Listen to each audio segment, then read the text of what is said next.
Hi everyone, I'm Jakob. I'm a customer engineer at Google Cloud, and as a customer engineer, just so everyone's kind of in the picture, what we do is, or part of our job, quite a significant part of our job, is that we work with loads of different types of stakeholders across the machine learning lifecycle. So that could be data scientists, could be data engineers, could be ML engineers, business stakeholders, business analysts, really anyone that's somehow interested in building a data platform and making that somehow successful, probably we're going to have some crossovers with. And in this role, the exciting part is that we also get to know the challenges that all of these different types of stakeholders face, right? The unique sets of interests, what they're struggling with, what they love to do, et cetera, et cetera. So that gives us quite a broad view.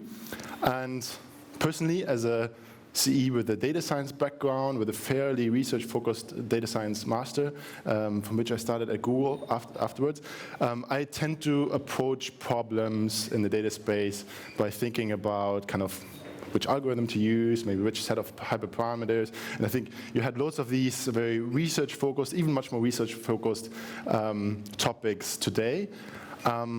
But when starting in practice and starting talking to all these stakeholders across different types of companies, what I personally learned was that the average data science project or the average machine learning project usually has 3 major success factors. And none of these 3 factors is developing the right machine learning algorithm and tuning it. So maybe that's a little bit of a harsh truth, but that's exactly what this is supposed to be about today. And to kick this off, I'd like to actually ask you a question, and probably this will apply to a lot of you. So who of you in the room actually developed some sort of machine learning model? It can really be anything over the last 3 months or 6 months, doesn't really matter. But who does that on kind of a regular basis, has done that? Just hands up, hands up. Don't be shy, don't be shy. Yeah. Good. So quite a good bunch. I know. Can I just pick you out of the audience randomly and ask you the next question? So, how many of the models that you actually developed made it to production or in front of an actual end user? You have a mic there. 1. 1 out of percentage-wise? 20, 30, right. And why was that? Can you give us, like, what was the experience, what were the challenges that you faced? Yeah, we tried out different architectures and tried to find the right hyperparameter configuration.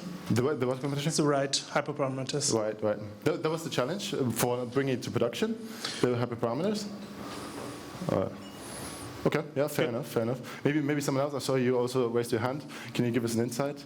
Out of the machine learning models that you developed, how many made it to production? And what were the challenges or what went well that made it happen? Well, we had a number of problems relating to the setup of the project, and it mostly had to do with data provisioning. And but I can say that this one project is on the way into life. Okay, that's good. So we have different types of opinions. Love the hyperparameters. That's like the kind of what we love to hear, right? That's the fun part, definitely. So you're lucky, right? It kind of undermines my message a little bit, but it's okay. We're going to work around it. Yeah, I mean, different types of things. Obviously, there are different types of challenges come up, but essentially, what I see a lot, or kind of my verdict out of this, is something like this. So there is at least my feeling is that there's a huge divide in how data science and machine learning is used in practice. So one side of this divide is what business stakeholders and especially business stakeholders talk about with machine learning, right? There's like huge promises, it's going to make lots of impact and we're going to change the world with it, right? It's going to be kind of like this. And then there's the other side, what companies are actually doing and what AI practitioners in the end, right? ML engineers, data scientists, what they're actually struggling with on a daily basis. It's usually a very different types of challenges and very, much more basic problems, I would say. So this is the huge divide that I'm personally seeing with most of our customers. And it feels like these are based on 3 different pillars. This is like kind of the clusters that I see the most. First pillars is skills and tools. So there's a flood of tools for all sorts of things in the machine learning lifecycle that you can choose from, and they all serve one niche use case, and they're all super, super cool, and you can end up like buying loads of tools, and you have a huge tooling landscape for like niche problems, but in the end, that doesn't really help your productivity. So choosing which tools to use and which skills to learn especially is one huge thing that fosters this divide. Number 2 is finding meaningful applications. We have loads of customers that come up to us and ask us, look, we have this amazing data that we're collecting here. What are we going to do with it? We want to do ML, right? We want to like get value out of machine learning. But I don't know, that's kind of the wrong direction of the approach, right? You should sort of know what you're going to do, know what problem you're going to solve. You should have an actual meaningful application that's also going to have some business value in the end to leverage the data, not the other way around, right? You can't just go, let's just do some machine learning on this and do some magic, right? So that's number 2, and number 3, and this is really and maybe also directing a little bit in your direction there, my major point here is bringing the data that's relevant to solve your problem in the right place and in the right quality in the right place. So that's really the most crucial part that you're going to hear me iterating over a lot today. So these are the 3 things, and then there's one more thing, and again, there's a little bit of a harsh truth. I've covered a little bit of that, but essentially, for most companies, and this is really like 99.5%, that I would say the ML algorithm is actually not the unique selling position, right? And this is like most of the companies do standard use cases, right? They do maybe some regressions, maybe some clustering, like really standard stuff.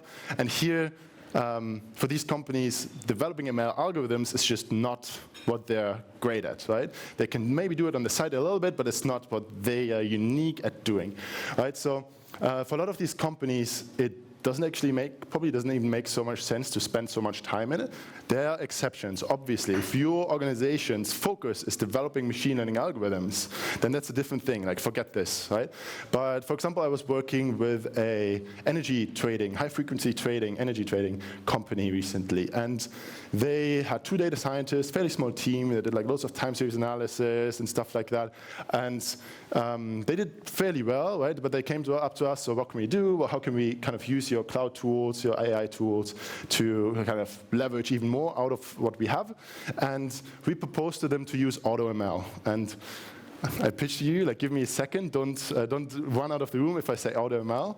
I know it's a painful truth sometimes, but what they noticed, and AutoML, for the ones that don't know it, is basically an automatic engine that you just throw your data at, you say, train it on this score, and it's going to do the model section for you, it's going to do hyperparameter tuning for you, it's going to do the entire training infrastructure for you, so completely hands-off and no code, actually.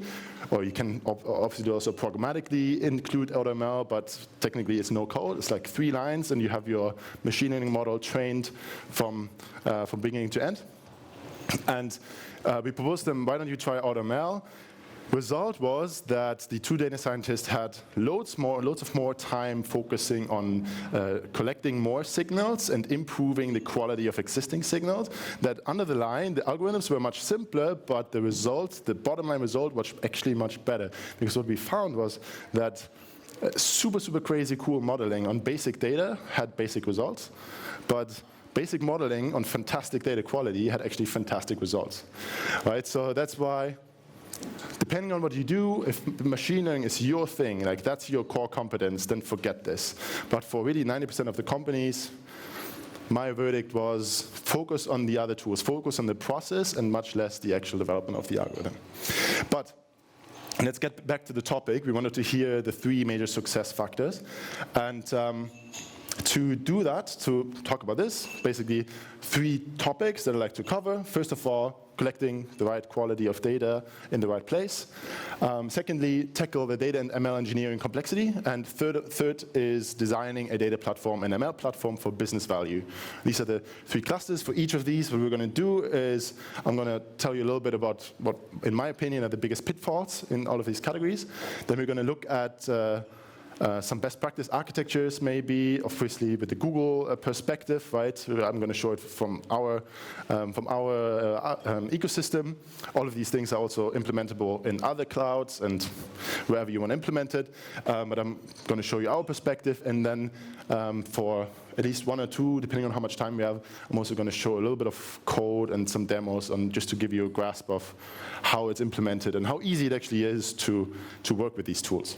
So, starting with the first point, collecting the right data in the right quality. First priority is assuring data quality at all times.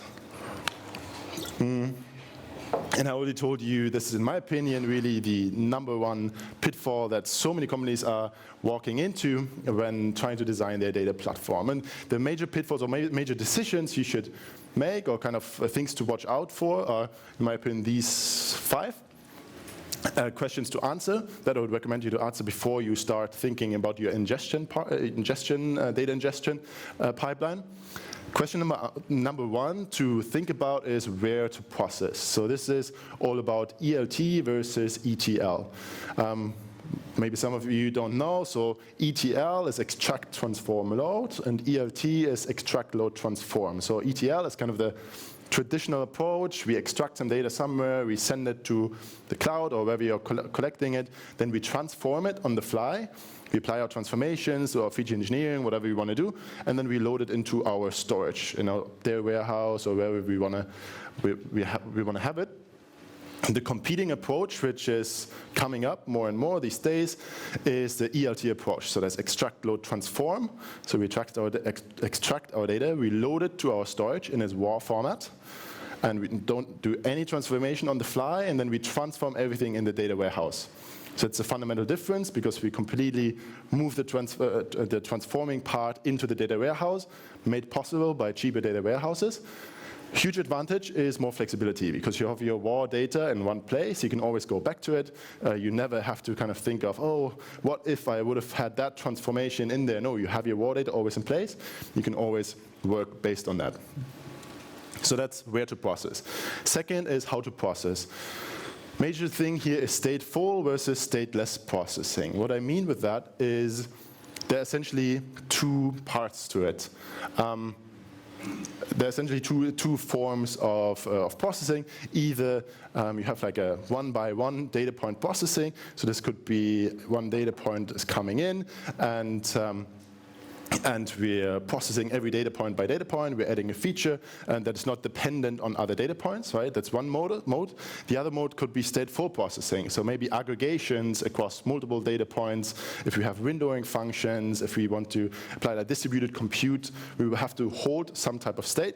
So stateful versus stateless is a huge decision to make when choosing the right processing tool here. Then the point number 3 is how much to process. So what's the volume you're processing, right? What's the frequency?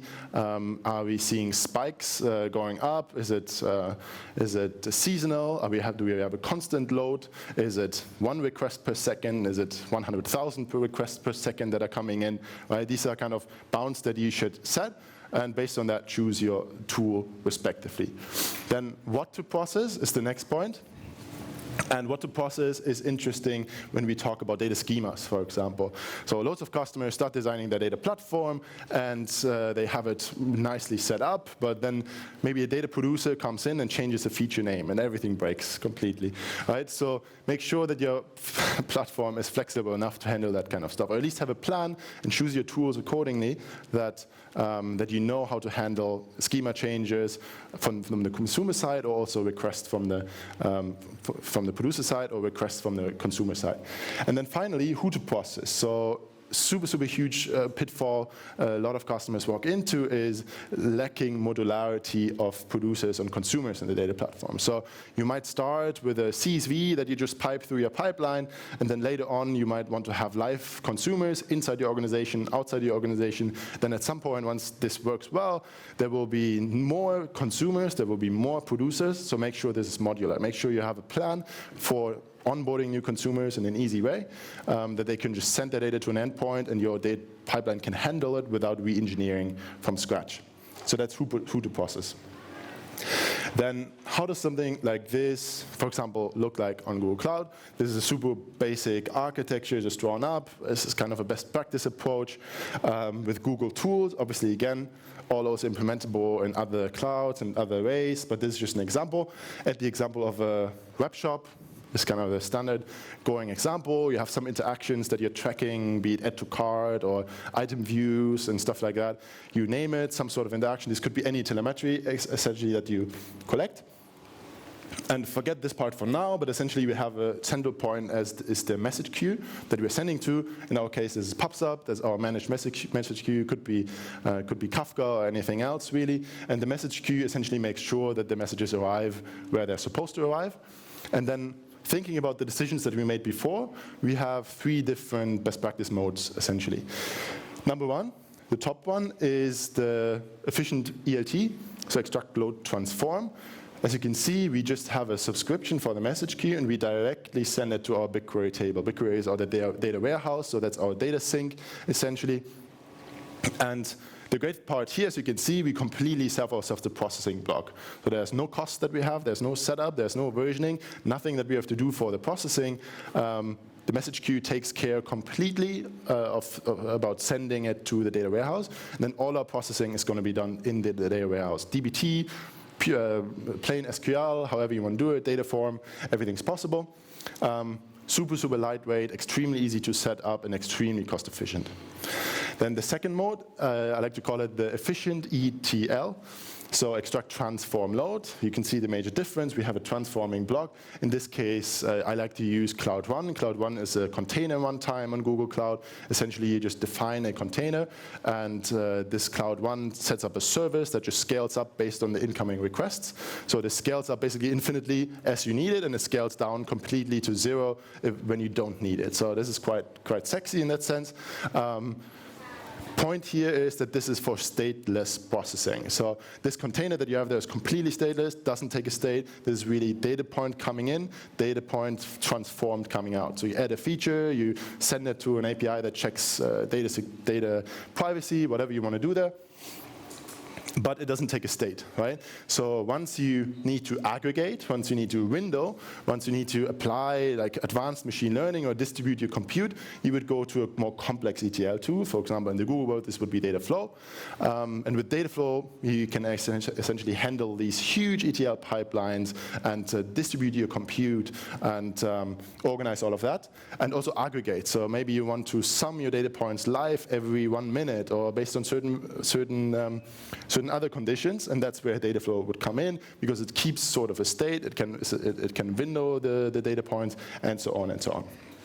So that would be the kind of 3 modes, and to give you an insight, I'm going to show you a little bit of how this could be implemented in a very simple form and very simple examples.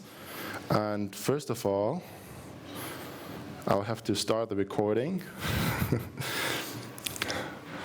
I don't know if, otherwise Lorenz is going to probably chop my head off.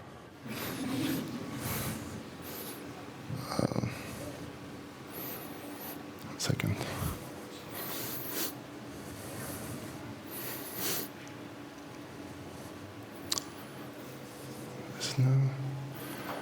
I don't know if it's recording now.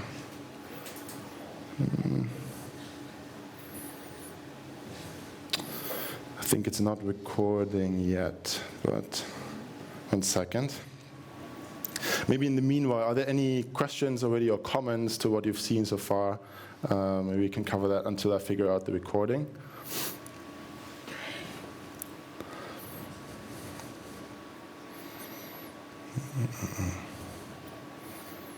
No, otherwise we have to work it like that, then it's a shame. I forgot to start it in the beginning, but it is what it is. Okay, then we started like that. Right, so we're basically thinking about this model, right? And I'd like to show you 2 implementations. So the first one we're going to skip for now because it's basically ridiculously simple, and you literally make 2 clicks and you have your message queue set up. It's just a setting in your message queue, and then you have it piped to the data warehouse. So not so much interesting to show there. What I'd like you to show, if my editor loads, is the implementation of this Cloud Run service and the implementation of this Dataflow ETL. So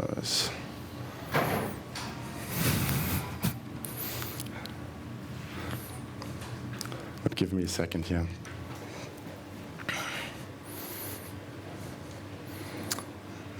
That's the downside of the cloud, I guess, if you don't have the internet. Yeah.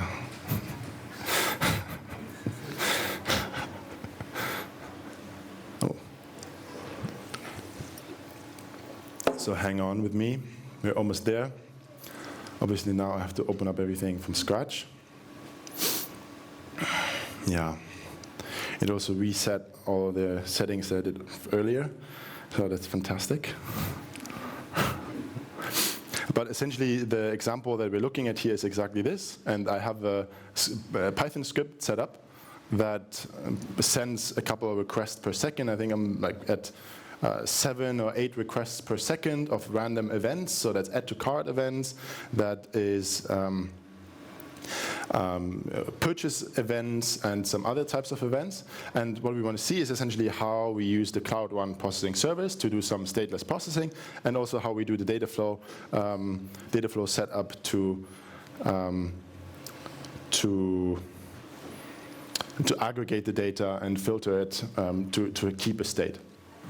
So usually how this looks like is we would something like this. Give me a second. I have to go back in here, and then we have some requests that are going out, like this, for example. So this is just the script that's running. Essentially now it's just sending requests, right? You can see it down there. You can also try to make this a bit bigger. So we're just shooting requests essentially now at our proxy here. Then we have a pub/sub topic that is taking these requests, and it's piping them in 3 different directions. First, to our pub/sub queue that is piping directly to BigQuery.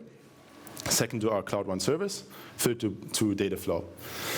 First, starting with the Cloud Run service. Cloud Run, again, as I mentioned, is a simple container runtime. So we set up a container, we set up a Docker file, we have a basic script in there, and essentially this is a web server, right? So we can check this out. We have a basic Flask web server here, all in Python. We have a hello world up here, and then we have the entry route.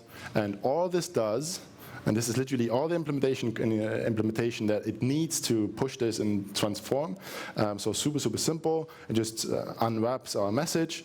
Then we, in this case, our transformation that we make is just, it adds a weekday column. We have some timestamp and just adds some weekday as a new column. Then it opens a BigQuery client. It gets our table ID where we want to write it to, and essentially we're then writing it inside rows as a JSON object into our BigQuery. So this is literally everything that this web server consists of. Then we can kind of insert our Python transformations, stateless, in a super simple form, right? We have this web server boilerplate, and that's all. Cloud Run looks something like this. So we have here service, so data processing. This is our data processing service set up. Super, super easy to manage. We can get our metrics here. So now this is where it killed my service earlier. But basically you can see your metrics. We have like 6 to 7 requests per second. We get all the everything we want to know here. We get some logging. We basically have everything we need. We can check out the revisions. So Cloud Run is super, super easy because we just have one container that basically defines the service. So if we define a new container, we can easily push it, create a new revision of the service, also split the traffic depending on if we want to try out a new transformation. Jesus. Okay, well, we can just jump with the dinosaur here a little bit. Maybe that works better. But you get the gist, right? It's super, super simple to set up this Cloud Run service and create new revisions. We can split our traffic, Here now we only have one revision, but it's basically one command to push a new version of this container. The container is also stored in the container store repository in Google Cloud or in Docker or whatever you like to use. And that's all. That's literally all. So it's super, super simple. The second thing that I'd like to show you here is the Dataflow implementation. So we had this one stream, and then we have the second stream that has the Dataflow job. Here we want to do something a bit more complex. So we want to keep some type of state. So we're going to apply a windowing function. In the UX, that gives us a little bit more control, right? So here we can actually see our data pipeline. Imagine this to be super, super complex, right?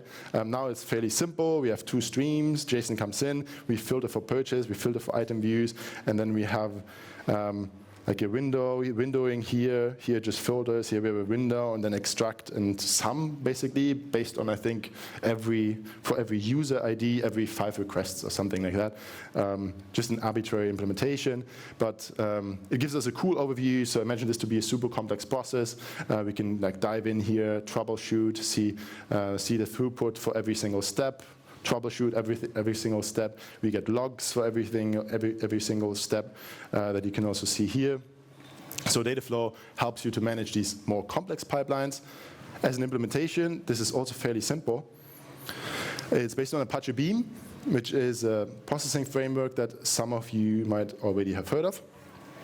Fairly popular, also fairly readable. It's quite nice. We essentially define transforms like this. I'm not going to go too deep. We define transforms that you can see here. Oops. And then we define a pipeline object that gets certain inputs. And then we basically always have this pipeline. And then here we use the Dataflow runner. You can also run this on your local machine or in other implementation. And then we just pass through these elements. So we have this P object, and then these are our transforms that we're applying. This is then the input again. More transforms. This is the one stream that we are now defining what the output should be. This is the other stream. We have a windowing here. So it's a very readable, very nice framework. But let me go back to the presentation. You get the overview, because we lost a little bit of time on the internet issues. But essentially, what I'd like you to take away is that there are multiple kind of modes, depending really on the requirements of your ingestion pipeline here. You would choose a different type of tooling, right? All of these toolings, though, whether they are with processing or without, are super, super easy to implement. They're based on open source frameworks usually, or on just plain Python, and that makes it extremely easy to work with, for example, the Google tools. Moving on from there, from managing your ingestion to managing a reliable, scalable, and automated machine learning training pipeline. That goes kind of in the next step, and I'd like to start here with some basic principles that I'd maybe like you to, before we go into the pitfalls, maybe some basic principles that I'd like you to remember. So first of all, and we iterated again over this one as well a couple of times, complexity comes most of the time in these projects from machine learning engineering and not so much the modeling. The reason for that is, or what I'm saying is, because the model artifact is an artifact that's kind of fairly stands for itself. It has an input, it has an output, so it's fairly easy to work with, right? You can have that in a very easy form. You can kind of make it more complex. However, the ML engineering comes with loads of other issues or challenges, right? How do you deploy this model? How do you manage the requests that are coming in? How do you automate the retraining? How do you decide when to retrain, right? All these things are questions that are kind of open in the ML engineering part and that have multiple different types of solution. But the modeling is usually quite strict in terms of the input and output. So complexity really focused on the ML engineering part. Then point number 2 is you will want to retrain your models. That's something important to keep in mind, because in the end, machine learning, we all know that it's very experimentation focused, right? There's no one solution, right? There are multiple different algorithms, multiple different sets of hyperparameters that you can use for every single project, every single challenge, every single problem. So you'll probably want to retrain it, right? You will want to try something new. You will also want to try something new in production, right? So at times you'll have new ideas and you will want to retrain your models. And then the second perspective of that is you will also need to retrain your models because input distribution changes, right? And if input distributions change, the model relevance also decreases, right? So you will want to retrain it, you will need to retrain your models, and that means you will probably want to have a simple process of doing so. You'll probably want to not re-engineer your entire ML platform for every single new model that you want to deploy, but you probably want to have the artifact that you send to an endpoint or push to a certain repository, and then it's automatically deployed. Right? You probably want to have tests, you want to have, again, traffic splits, then you want to have evaluations on all the model versions, you want to have a solid model registry where you can track these versions, track the quality of these versions. So these are the two important points to basically set up this retraining process and automate it in the ideal way. And then the final point is translating the model performance into business value. And this is always a tricky one because that's really where other disciplines also come in. But essentially, as data scientists, obviously we have a certain job to do, and this job, I mean, I like to also think about data centers a little bit romantically and kind of as a Wild West discipline, like you can try out stuff and be super experimentative, but in the end, for most of us, if you're not super research focused, we'll have to also make business impact and also show this business impact, right? So your entire ML platform and the revisions of your models and the new versions of these models, they need to show what type of business impact in the end comes out of that. That's going to help your company, that's going to help yourself for your own development, and it's going to help yourself also steer the direction that you want to go into. So let's look at some of the pitfalls, again, kind of decisions to make that we want to look at here. First of all, and this is fairly similar, there are a lot of parallels, but first of all, there's how much to serve. So when setting up your ML pipeline, your ML platform, think about how much to serve, how many requests are going to be coming in, where are those requests coming from, do we need to serve online, can you serve on a batch basis, is it like it's like a one-off or a big batch is coming in, is this like high volume, huge peaks, or rather equal? And then unique thing here is how quickly to serve, right? So are you doing like pushing out a report every 2 weeks? Then probably that's not so important, what the latency is. If you're creating recommendations on an e-commerce website or something like that, then you probably need latency for less than half a second or less than a millisecond or whatever. So what's the latency that you need to support? Then where to serve? Where is your model residing? Is it on the cloud? Can you serve it on the cloud? Do you need to have it on the edge devices? Well, again, connected with the latency needs, but different challenges come with that, right? Who scales your cloud endpoint? Who manages legacy versions on the edge implementations? So these are all sort of things to think about in terms of model residency. And finally, also what to serve. So unfortunately, ML inference requests are not always based on the pure client requests. Most of the times we'll have to connect different types of data sets, and that's where really the value comes out of the ML model, right? So how do you bring together all these features? How to make sure that the features that you serve are sound in quality? How do you make sure that all the data that you need to request the inference is in one place? And how do you set up your feature serving pipeline that you can produce these inference requests? So these are a couple of pitfalls. Then again, how does it look like as an architecture? So at Google Cloud, our ML platform is called Vertex AI. Kind of covers everything that you do around machine learning. Is basically a model of Vertex. In this case, we have some input. You can like choose it yourself, name it, where the input is coming from, maybe from your data warehouse, maybe from your cloud storage, maybe from other miscellaneous sources. And one option, and you can use the managed version or just use an object store as feature store, but to serve high quality inference requests, usually you have some kind of feature store where the features that you want to serve to the model for training and also for inference are kind of brought together. That's where you connect your data sets, right? So Vertex Feature Store is a managed version of that, for example, that can help you to make sure the quality of your data that you're serving is correct. This would then be passed on to your model training, and all of that ideally is then orchestrated by some MLOps pipelining tool. So again, for us, that's Vertex pipelines based on Kubeflow or TensorFlow Extended. There are loads of frameworks out there, but somehow you want to orchestrate this. Pipe into the model training, then the model training, once it's done via custom, AutoML or BigQuery ML, something like that, different types of training tools would then push it into a model registry.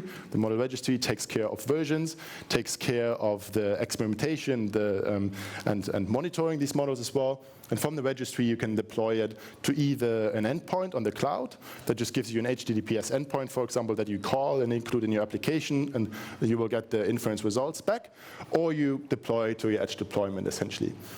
And then you see the inference that kind of closes the loop. Vertex pipelines can take care of orchestrating this pipeline in the sense that also monitoring the endpoint, realizing when your model needs to be retrained, when the relevance decreases, when you have a change in input distribution, you can trigger the pipeline again to like retrain, for example. And I'd love to also show you this. I'm not sure if we have enough time now, but I'll give it a try very quickly. I'll try to be very quick.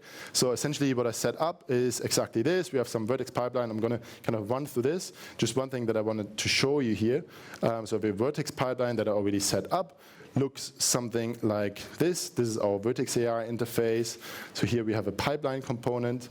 And we're missing the Wi-Fi again, but it essentially gives you a nice connection of components where you can kind of see whether each component successfully runs. Similar to what we have already seen with Dataflow, so you have kind of a directed acyclic graph of the ML components. Then we have a model registry here. This is where our models will be stored once they're done with training. And this is also where we're, okay, I'll give it up. This is also where we're going to see where we're going to see the versions of the models. As I said, you'll see version 1, version 2. You can retrain them. You can then deploy them from the registry as well, and deploy them, for example, to an endpoint. And the endpoints are great because they also support model monitoring out of the box. Model monitoring means we are kind of monitoring the requests that are coming in. We're monitoring the training dataset distribution. We're monitoring the incoming request distribution. And we can say we want to run this monitoring job every hour, every 24 hours, based on the last whatever time frame, and then throw alerts if the distribution changes. And this alert can, for example, then trigger this entire pipeline again to retrain once the model became less relevant. This is the concept, yeah. Maybe if you want to see it later, I can try to show you with working Wi-Fi. Good, but so we talked about data ingestion, we talked about ML engineering and how to kind of automate the entire process, and finally I'd like to talk about measuring business value. So how do we set us up for success, designing our data platform or ML platform for business value from the very beginning. And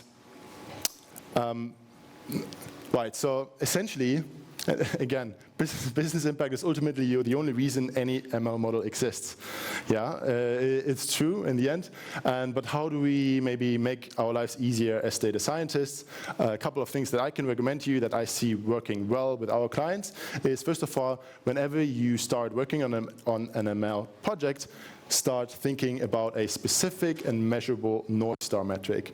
So that means think about what is actually a feature that you're building. What is the product actually about that you're building, and what is it supposed to improve? Is it supposed to improve the click-through rate, the average value of your order, the recommended engaged revenue, the revenue directly, right? What is the metric here that we can find for success? And this could be your North Star, right? Then the next point would be connecting this North Stars to your model impact, so to your model evaluation metrics. So understanding if I increase my model AUC by X%, what is the impact on my business North Star metric, right? So making this connection helps you understand maybe also what is it worth improving my model by these 2% by this margin, or do I rather throw it into AutoML that gives me solid result and I focus on other things, right? So connecting North Star with model metrics is kind of the connector, and then once you have this defined, you can think about translating this North Star and your model performance into an overall ROI. Because then you can start thinking about, and maybe these are the business people then that think about this a little bit more, but it's also helpful for yourself. Think about the total cost of ownership of a model, of your entire ML platform, or whatever you want to evaluate here. And look at the increased revenue, or what's the worth of your North Star that you increased. Take the total cost of ownership, and then you have sort of an ROI, right? And this could help you evaluate again, AutoML or manual effort. How much is it worth to still increase, or rather not? Do I focus on the data? Do I focus on the modeling? So all these are decisions that a methodology like this can support. Now, finally, and that's also summing up the talk, what are the actionable points that we want to take away? So what are the starting points? We talked about 3 success factors, right? We talked about the data quality, the data ingestion, which I would love you to think about an essential part of your ML lifecycle, maybe the essential part, the ingestion. Then we talked about the ML engineering, automation of your ML deployment, etc. And we talked about measuring the business value. But how do we translate that into actions? So now, reading from bottom to top. First of all, build a data-driven culture. So all your ML effort, all your research effort is essentially wasted if you try to improve data quality, you try to request from your internal stakeholders, hey, please provide better quality data, and you're just going to hear no, right? Then your entire effort is completely wasted. So think about, are your decision makers making decisions based on data, or are they making these based on gut feel, right? How do people react in your organization once you ask them, please provide us better quality data? How are they reacting? Is it like, yeah, sure, maybe tomorrow? Or is it, sure, no problem, we're actually going to provide you this, right? And this is going to, because if you're always fighting this fight, then maybe you should focus on other things, focus on the data-driven culture first before you even start with your machine learning effort, right? So data-driven culture is really the underlying block here. Otherwise, you're going to fight against windmills all day long. Secondly, make coherent tooling choices. So when choosing all these tools, all these architectures are great in Google Colors, but essentially you have to decide what are your coherent tooling choices. And I would recommend you to choose these technologies long term. We see at Google, we see loads of customers that kind of jump cloud providers from cloud provider to cloud provider. That also means they have to reskill all their people just for a little bit more credits. Fair enough, but maybe short term that's worth it, but long term, I don't know, right? Up to you, I guess, to decide. My recommendation, we make a decision that's for the long term, upskill your people, your team for these tools, make sure they serve you long term, and then you're going to go much, much better and much more successful in the long term. And also focus on tooling that lets your people focus on their core competencies. So if your defining factor of your organization is ML research, then probably don't choose AutoML to do your job, right? But if your focus is selling shoes online, then probably give AutoML a try, because maybe you're not the best in the world at image recognition, right? Maybe AutoML is doing a better job, where thousands of Google engineers put thousands of hours into this product, right? So really think about which tools let your team focus on your core competencies. Assuring top quality data, in my opinion, again, most important point among all of these, right? Think about your data ingestion as one, or not, if not the essential part of your entire machine learning journey. If you don't have the top quality data that's relevant for your problem in the right place, then probably you don't even have to start with your machine learning effort, right? So think about this ingestion journey, think about how you get the right data in the right place, and you have a much higher likelihood of success. And then finally, experiment rapidly and measure relevance. Again, machine learning is an experimentation discipline, so make sure that your team can experiment, that you have the tools to do so, that you can automate this process and it's not a cumbersome process, and then measure the impact, right? Measure the impact, make sure that when you choose a model over the other, that you know why you choose it and what the business impact looks like down the line, so you can also sell it to your business colleagues and the CEO in the end. So to make it successful, to start going there, data-driven culture, making coherent tooling choices, top data quality, and then in the end, experimentation and measuring why you're making decisions. And with that, I'll wrap up my presentation here. I would love any questions. Otherwise, if you want to see the demos that didn't work so well, I'm happy to show them afterwards with some internet. And otherwise, I'll see you for some drinks later, hopefully.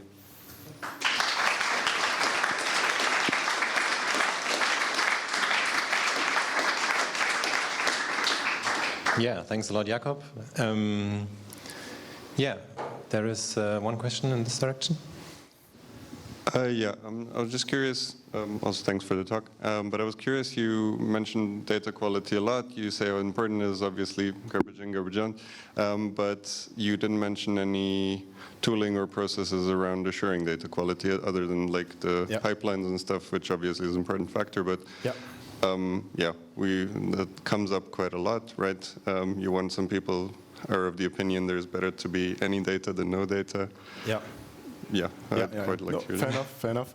I'd go back to this picture, for example, a great tool to assure this are feature stores. Vertex Feature Store, again, is our managed solution to this. What this allows you to do is essentially just an extra storage for your features, right? And the storage will make sure that either transformations are applied as they're supposed to be applied, that the features are in the right format. They'll give you alerts if they're not. They'll make sure that the distributions are correct to your model, again.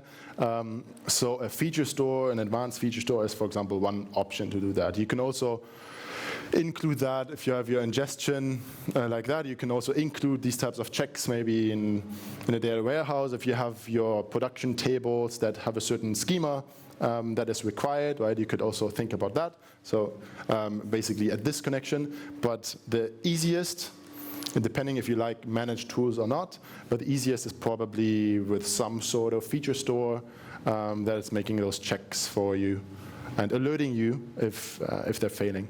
Does it make sense? Cool. Any other questions, remarks? Also would love to hear your opinions, if you agree or disagree. Yeah, hello. Thank you for the talk. You mentioned on the second to last slide, make coherent tooling choices. There is such a proliferation of tools on the market. How do you approach this with your clients these days? Especially with, I mean, obviously your Vertex tools are very nice to use, probably because they're managed and there's really little overhead in managing those. But like if you want to really be bleeding edge or cutting edge, you're probably wise to go with some open source technologies. Those are usually much. Obviously, they come and go even faster, but yeah, just in general, what's your opinion on that? And how do you make coherent tooling choices for the long term, especially? Yeah, that's a great question. I think where I would start, if I would manage a team, would probably first of all, what is my team supposed to do? Again, what's my core competency, right? Am I doing ML research? Do I have machine learning researchers there? Do I have a lot of data engineers? Do I have a lot of DevOps engineers or not? Will they need to ramp up completely on certain skills?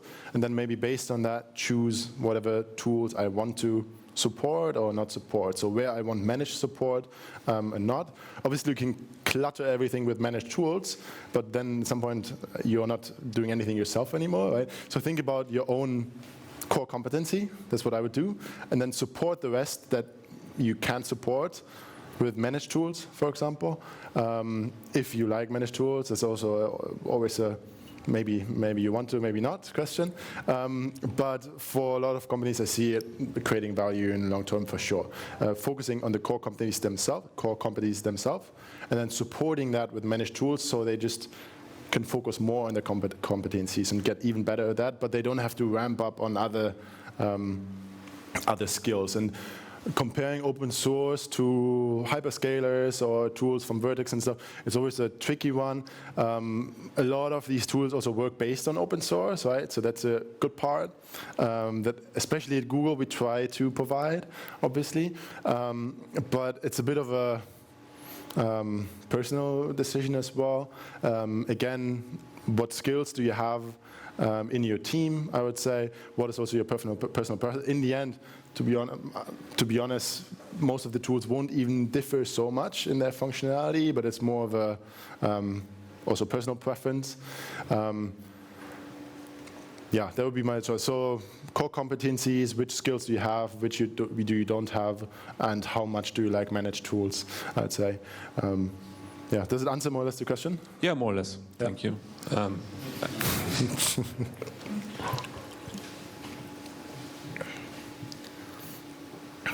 Any other remarks? Yeah, I have a small question about ELT versus ETL. Yeah. So I like the idea of having my raw data, Yeah. but if I have expensive transformations, right, this means every time anyone uses the data, they have to do it again, right? Or is there a solution around that, like caching them? So if I have computations that are a bit slow, like say Yeah. transformations that take time. So if I transform then store, then every time people can just grab it, right?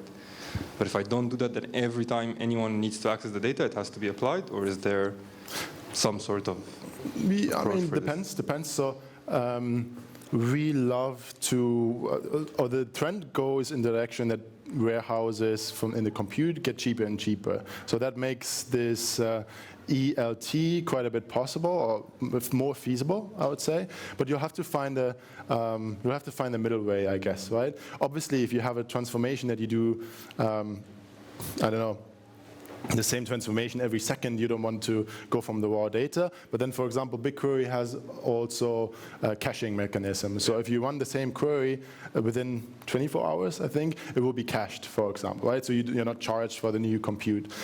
These are examples. Then if you have production tables that never change, which is probably unlikely, actually, but probably you can just save them as a separate query, right? As a separate table. So you have your raw data, you apply your transforms, and you have a separate table that you then pull from for your analysis, right? That's another option. Then you have the data there, but you still have your raw data that then someone else can use, right? And then the second thing, or the third thing, is working with views, but then yeah, doesn't really solve the problem that you're saying. But essentially, you only define your queries in the end. You don't materialize them anymore, right? So you have an easier time. You save yourself the storage, essentially. But yeah, the answer to the question is essentially saving a separate table for data that you might use recurrently, or using a caching mechanism like that. Yeah, this is what I've been doing, but Yeah. I always hear about ELT, ETL, and the whole war, so... But I think they're middle ways, right? They're middle ways. They're middle ways. How do you solve it? I don't know. No, I stored also the raw data with the transformed columns in there. Yeah. Just wanted to make sure I'm not doing anything. No, makes sense. Makes sense. Yeah.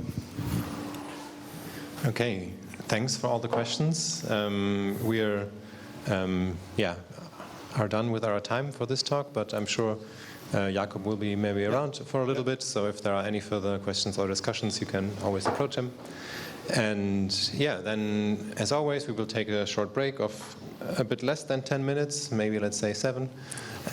But first of all, a big thank you and an applause for Jakob.